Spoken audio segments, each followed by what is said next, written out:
교회의 사계는 참 아름답습니다.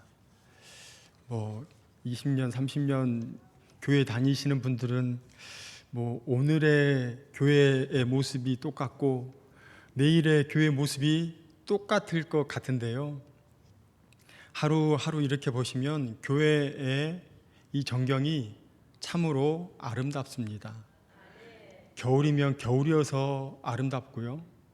그리고 봄이면 그 봄에 그 꽃이 파릇파릇하고 그리고 싹이 이렇게 돋아나고 생명이 움트는 그 현장을 보는 것이 참 좋습니다.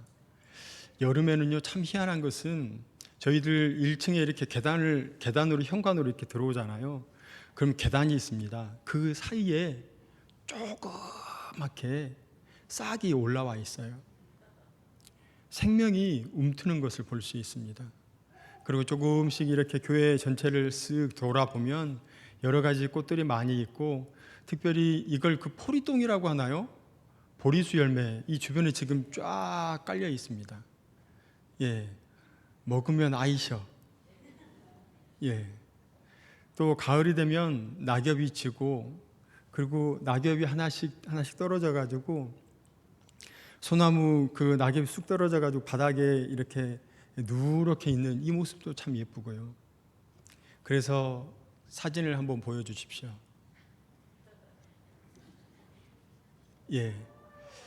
너무 예뻐가지고 제가 좀 감수성이 좀 풍부해요.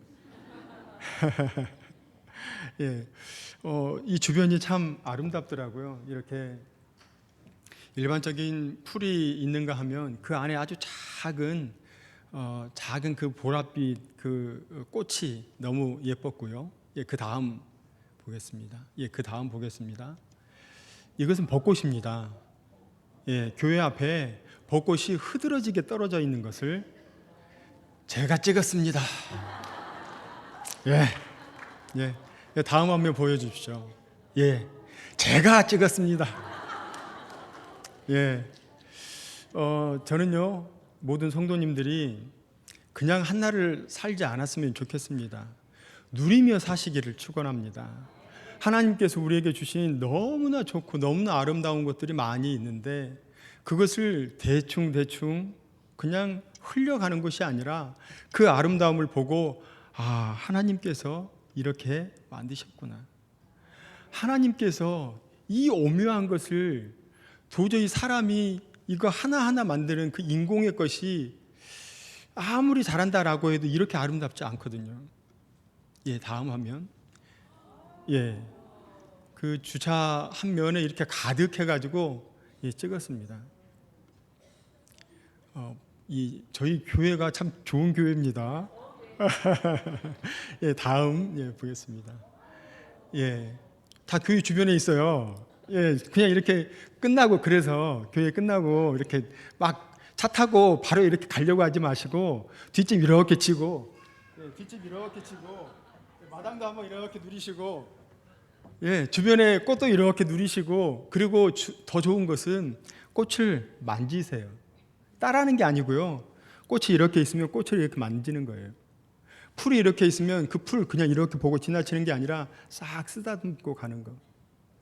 하나님께서 주신 그것을 그냥 보고 누리는 것은 보는 것으로 끝나는 것이 아니라 그것을 만끽하는 거예요. 나와 교통하는 것. 다음 화면 보겠습니다. 노란색. 또 다음. 아름답죠? 약간 수국인가요? 제가 사진은 잘 찍는데요. 꽃 이름은 몰라요. 다음. 또 예쁘죠? 다음 보겠습니다. 그 다음 보겠습니다. 이건 제가 알아요. 아름답죠? 다 우리 교회 주변에 있어요. 그리고 뒤에 산 있죠? 뒤에 산에 이렇게 올라가시면 그 산에도 이렇게 살아 움트는 것들이 참 많이 있고요. 다음. 민들레입니다. 이건 제가 자신할 수 있습니다. 민들레. 민들레 이렇게 따가지고 훅 부는 게 아니고요. 그냥 있는 거 이렇게 보시면 이것도 참 아름다워요. 다음. 이게 오늘 제가 오전에 찍은 겁니다. 교회 앞에 논두렁이 있잖아요. 그 논두렁이 그 모가 정말 누가 이렇게 해놨는지 그 AI보다 더 정확하게 모를 이렇게 너무나 각지게 이렇게 다 심어놨어요. 근데 그 모습이 너무 아름다운데요. 보이는군요. 전 뒤에 화면을 보니까 잘 안 보여서. 그래서 믿음이라고 하면서 왜 이 사진을 보여줬을까요? 믿음은요, 그냥 지나치는 것이 아니라 조금 더 자세하게 보는 것 같습니다. 그냥 지나치는 것이 아니라 그것에 관심 있게 한 번 더 보는 것. 그래서 저희들 하나님 앞에 올바로 나아가시는 저희 모두가 되기를 간절히 소망합니다. 믿음, 저희들 하나님 믿습니다 해놓고 하나님을 부르짖지 않는, 하나님의 말씀을 보지 않는, 하나님을 찬양하지 않는 우리의 모습은 있지 않습니까? 조금 더 하나님께 나아가시고, 그리고 그 하나님의 말씀을 묵상하시고 그 하나님과 동행하는 우리 모두가 되시기를 주님의 이름으로 축원합니다. 오늘 말씀에 예수님께서는 사복음서의 많은 병자를 고치셨습니다. 이때 예수님은 그들의 믿음을 보시고 내 믿음이 너를 구원하였느니라. 또한 여자여 내 믿음이 크도다. 너희 믿음대로 되리라.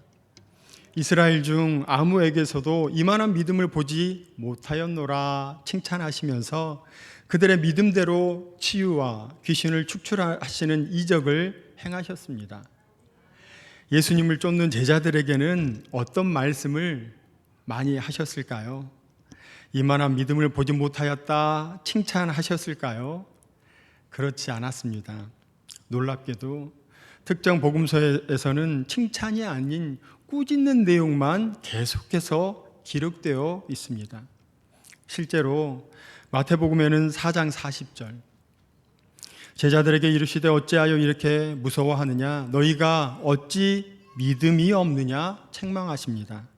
9장 19절에 대답하여 이르시되 믿음이 없는 세대여 내가 얼마나 너희와 함께 있으며 얼마나 너희에게 참으리요 말씀하십니다. 마지막으로 16장 14절에 그 후에 11 제자가 음식 먹을 때 예수께서 그들에게 나타나사 그들의 믿음 없는 것과 마음이 완악한 것을 꾸짖으시니 이는 자기가 살아난 것을 본 자들의 말을 믿지 아니함일러라. 아멘. 한결같이 예수님께서 12 제자를 책망하시는 내용을 기록하고 있습니다. 예수님께서는 오늘 우리에게 말씀하고 계십니다. 어찌 믿음이 없느냐?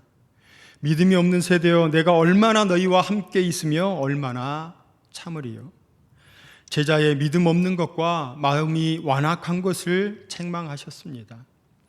예수님을 믿으시는 사랑하시는 사천읍교회 성도님들, 온전한 믿음으로 나아가셔서 예수님께서 제자들에게 책망하신 말씀이 아닌 내 믿음이 크도다, 내가 세계 어디에서도 이만한 믿음을 보지 못하였다 칭찬받으시는 모두가 되시기를 간절히 소망합니다.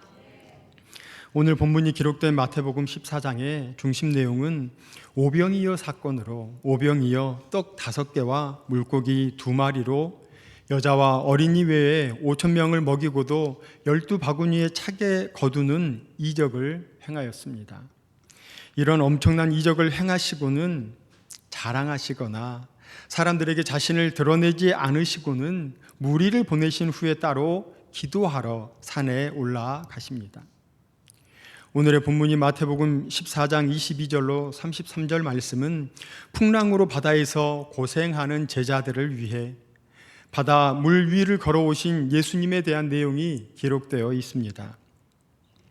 이것은 예수님의 메시아로서의 초자연적 권능의 모습을 잘 보여준 것으로 예수님 자신이 천지 만물의 창조주이시며 통치자로서 죄악에 빠진 모든 인류를 건져내시는 구원자이심을 분명하게 보여주는 단락입니다. 믿음과 관련하여 믿음은 바라는 것들의 실상이요 보이지 않는 것들의 증거니라는 하나님의 말씀을 자주 인용하는 것을 볼 수 있습니다.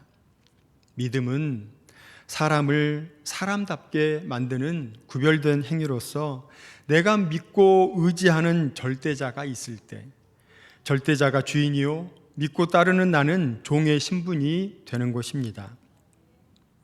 그래서 믿음을 작게 볼 수 있지만 그 믿음이 우리의 전부임을 간과해서는 안 될 것입니다. 믿음이라는 단어는 일반 사전에서는 믿는 마음 또는 그렇다고 여기는 바라고 하였고, 신과 같은 성스러운 존재를 신뢰하고 복종함이라는 뜻이 있습니다. 성경 사전에 믿음이라는 단어는 인간이 하나님을 믿고 의지하는 것이라 말하였습니다. 예수 그리스도를 믿는 모든 사람인 이 자리에 계시는 사천읍 교회의 모든 성도님들, 예수 그리스도를 믿으십니까? 주 예수여 어서 오시옵소서 마라나타 신앙인 종말 신앙은 우리의 매 순간이 마지막인 것처럼 주 예수님을 나의 주인으로 모시며 예수님을 바라보는 신앙을 의미합니다. 그러나 우리 삶의 마지막 순간에 이러한 고백을 하실 수 있겠습니까? 딱 한 분인데요. 이러한 고백을 하실 수 있으시겠습니까?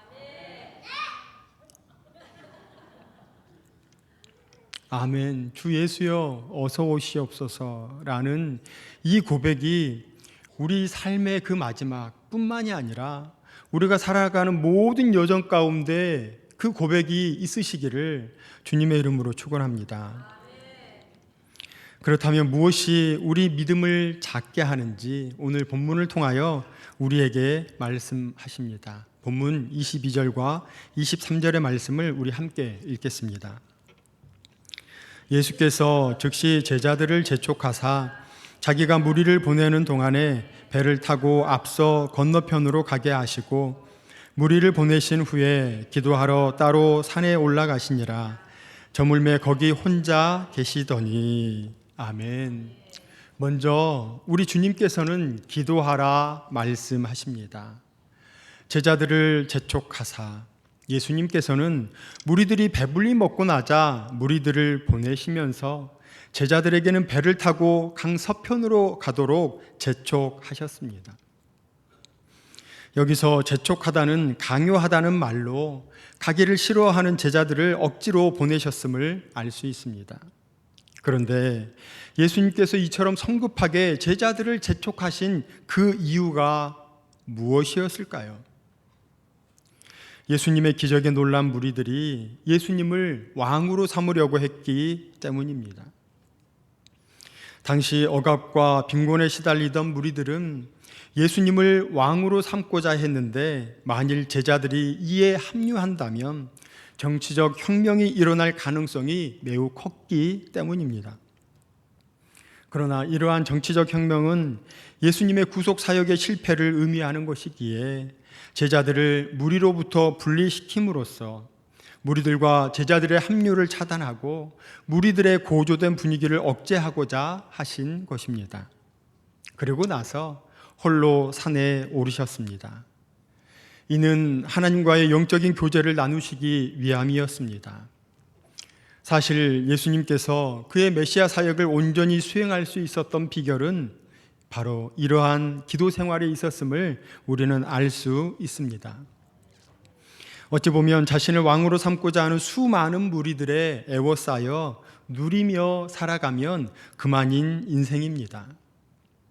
다른 이들로부터 축혀 세워지고 높임을 받음에 따라 교만해져서 믿음이 나약해지고 종국에는 믿음보다는 인기에 급급하여 모든 것이 파탄되는 인생을 우리는 보았을 것입니다. 그러나 예수님께서는 지극히 제한되고 한정된 왕으로서가 아니라 만왕의 왕, 모든 사람을 구원하시기 위한 위대한 메시아로서의 사명이 있었습니다.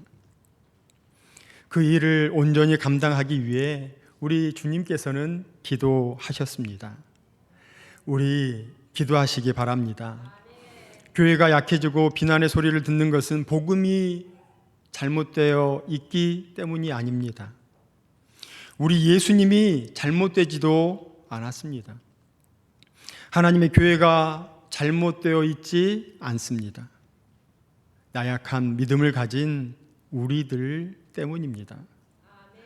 그래서 우리 기도하셔야 합니다. 우리의 죽어가며 나약해진 믿음을 위해 기도하시기를 소망합니다. 그런데 기도에 늘 앞서는 단어가 있습니다. 무엇일까요? 그것은 쉬지 말고입니다. 데살로니가전서 5장 16절에서 18절 말씀은 성도들의 행동 강령에 대해서 기록하고 있습니다. 믿는 그리스도인들의 꼭 해야 할 세 가지 일은 이렇습니다. 항상 기뻐하라. 쉬지 말고 기도하라. 범사에 감사하라. 이것이 그리스도 예수 안에서 너희를 향하신 하나님의 뜻이니라. 아멘. 믿는 그리스도인들이 해야 할 세 가지는 기뻐하고 기도하고 감사하는 것인데요. 기도 앞에 쉬지 말고 라는 단어가 있습니다. 기도를 잠시 쉬고 있을 때 마귀 사탄은 풍요로움이라는 도구를 이용해 공격해 옵니다. 우리가 기도를 쉬고 있을 때 우리의 마음에 우리 주님이 아니라 불평과 불만, 원망과 다툼이 틈타게 됩니다. 그런데요, 기도하는 일 단연코 쉽지 않습니다. 하지만 기도는 우리를 영적으로 살아 숨쉬게 만드는 생명의 호흡입니다. 기도할 때 나눠진 마음이 하나가 될 줄 믿습니다. 기도할 때 무뎌진 우리의 영이 뜨겁게 회복되며 세상이 감당 못할 믿음으로 새롭게 될 줄로 믿습니다. 우리 다시금 기도의 영성을 회복하십시다. 피곤하고 힘겹고 도저히 안 되겠다 생각하지 마시고 다시금 새벽을 깨우십시다. 하나님 앞으로 나아가십시다. 그래서 기도로 우리의 영을 깨우시고 기도로 우리의 영을 하나님께로 더욱 가까이 나아가며 하나님 앞에 뜨거웠던 그 첫사랑을 회복하시는 은혜가 찬양 예배에 나온 모두에게 있으시기를 주님의 이름으로 축원합니다. 우리 본문 26절과 27절의 말씀을 함께 읽겠습니다. 제자들이 그가 바다 위로 걸어오심을 보고 놀라 유령이라 하며 무서워하여 소리 지르거늘 예수께서 즉시 이르시되 안심하라 나니 두려워하지 말라. 아멘. 두 번째, 우리 주님께서는 무서워하지 말라, 두려워하지 말라 명령하십니다. 유령은 빛이다, 보이다 라는 의미에서 유래한 말로 실제로 존재하는 것이 아닌 허상 또는 악령을 가리키는 말입니다. 이러한 태도는 아직까지 그들이 예수 그리스도에 대한 확실한 지식과 신앙을 갖추지 못했음을 여실히 보여주는 것인데요. 이는 그들 마음속에 잠재해 있는 미신적 사고에서 기인한다고 할 수 있습니다. 안심하라 나니 미신적 사고에 빠져 자신을 유령으로 착각하는 제자들을 향해 예수님께서는 안심하라 나다 말씀하심으로 그들의 공포심을 가라앉게 해 주셨습니다. 특별히 여기서 안심하라는 말은 담대하라, 용기를 내라는 뜻으로 힘을 얻고 즐거워하라는 의미를 갖고 있습니다. 즉 너희의 미신적 생각을 내어 던져라, 나는 너희 주요 선생이다 라는 뜻이 내포되어 있습니다. 본절은 예수님께서 당신의 존재를 쉽게 망각하여 쓸데없는 두려움에 가득 차 있는 제자들로 하여금 실족치 않도록 위로의 말씀으로 격려해 주셨음을 보여주고 있는 대목입니다. 우리의 신앙이 저울질 당할 때는 갑작스러운 사고를 당할 때, 두렵고 떨리는 상황 가운데 있을 때입니다. 지금 예수님께서 물 위를 걸어오시는 상황은 앞이 제대로 보이지 않는 새벽 이른 시간이었고 물 위를 떠서 자신들에게 다가오는 생명체가 없었던 시대적 여건에서 너무나 당혹스러운 상황이 아니었을까 짐작할 수 있습니다. 이러한 상황에서 제자들은 머리가 쭈뼛쭈뼛 서는 엄청나고 무서운 일 앞에 유령이다 놀라서 소리를 지르게 됩니다. 당황하는 제자들을 위해서 예수님은 말씀하셨습니다. 즉시 용기를 내라. 유령이 아니고 나니까 두려워하지 말라 말씀하십니다. 믿음을 나약하고 연약하게 만드는 것은 두려움 가운데 있을 때, 무섭고 갑작스러운 일을 당할 때라고 말씀을 드렸습니다. 이러한 상황 가운데 있을 때 우리 주님께서는 두려워하지 말라, 무서워하지 말라 말씀하고 계십니다. 우리는 두렵고 떨리는 상황 가운데 놓여 있을 수 있습니다.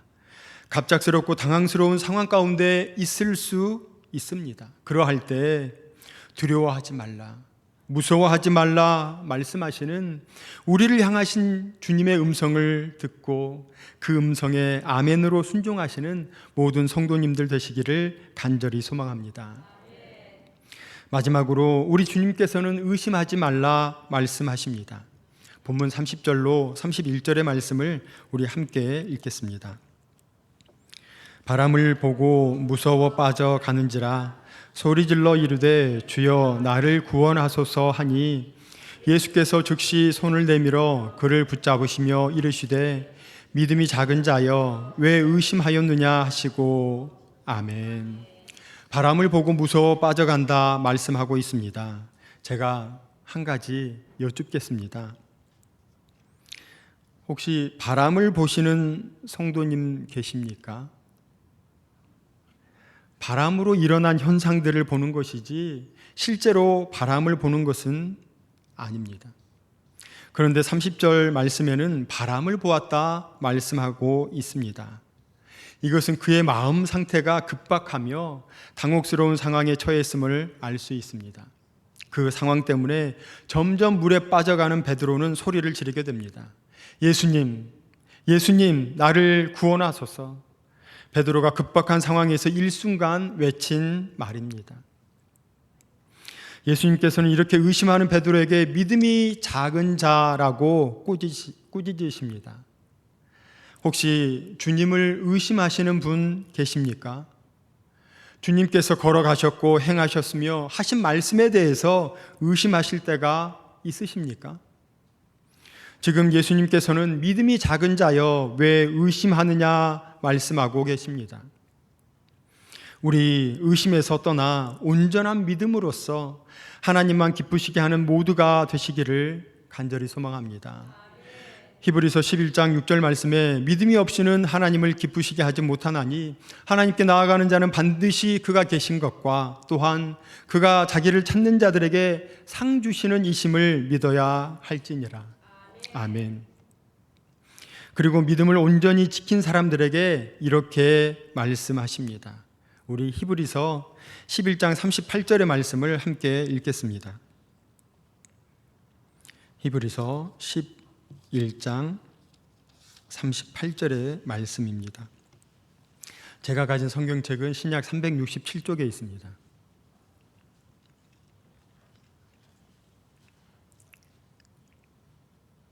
히브리서 11장 38절의 말씀 가운데 우리 괄호 안에 있는 말씀만 함께 읽도록 하겠습니다.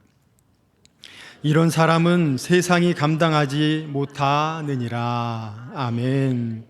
우리 세상이 감당하지 못하는 믿음의 사람들 되시는 사천읍의 모든 성도님들 되시기를 간절히 소망합니다. 말씀을 정리해 보겠습니다. 하나님께서 사랑하시는 사천읍의 모든 성도님들, 오늘 본문의 말씀은 믿음 없는 베드로와 제자들에게 세상이 주는 그 인기 앞에 주저하지 말고 오히려 재촉하사 기도할 것을 명령하셨습니다. 기도할 때 문제가 해결될 줄 믿습니다. 기도할 때 우리 영혼이 살아나게 될 줄로 믿습니다. 기도할 때 막혔던 담이 헐어지고 나뉘고 쪼개어지는 모든 것이 연결되고 연합하게 될 줄로 믿습니다. 기도할 때 성령 하나님의 충만하심이 우리와 함께 하게 될 줄로 믿습니다. 두 번째, 무서워하지 말라, 두려워하지 말라 말씀하셨습니다.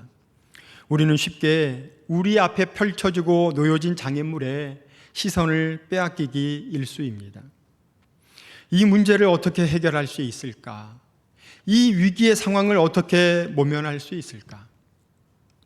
사랑하시는 성도님들, 문제를 해결하기 위해서 객관적인 분석, 필요합니다. 그러나 문제에 초점을 맞추시는 것이 아니라 문제에 해답되시는 예수 그리스도의 우리의 중심을 두어 문제의 해답되시는 온 우주 만물을 창조하신 전능하신 하나님께 소망을 두시는 은혜가 우리 모두에게 있으시기를 주님의 이름으로 축원합니다. 마지막으로 우리는 실체가 아닌 일어난 현상에 반응하며 놀라는 경우가 있으실 것입니다. 마귀 사탄은 우리를 죄악 가운데로 무섭게도 몰아가고 있습니다. 실체는 마귀 사탄이요, 그래서 일어난 현상에 무서워하며 소리 지르게 됩니다. 우리 주님 앞에 나아가십시다. 주님 붙잡으십시다. 현상에 반응하여 의심하기보다 실체를 보시고 주여 나를 구원하소서. 주님 붙잡고 승리하시는 복이 찬양 예배에 나온 모든 성도님들에게 있으시기를 주님의 이름으로 축원합니다. 사랑과 은혜가 풍성하신 하나님,